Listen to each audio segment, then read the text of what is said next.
Order করি। আর একটু wait করো না প্লিজ, ওরা আসুক। Trust me, you are gonna love them. আচ্ছা, তোমার ওদের এত কেন পছন্দ বলো তো? কারণ এমন সুন্দর কেমিস্ট্রি এখন দেখাই যায় না।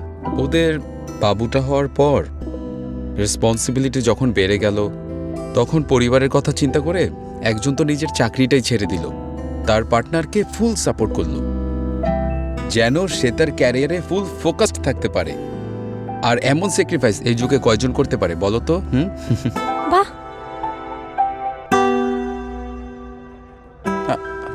এই তো ওরা চলে আসছে। Meet Nawar managing director of famous startup টেকুইস, আর ও হচ্ছে আমি Sharafat, managing director of our home.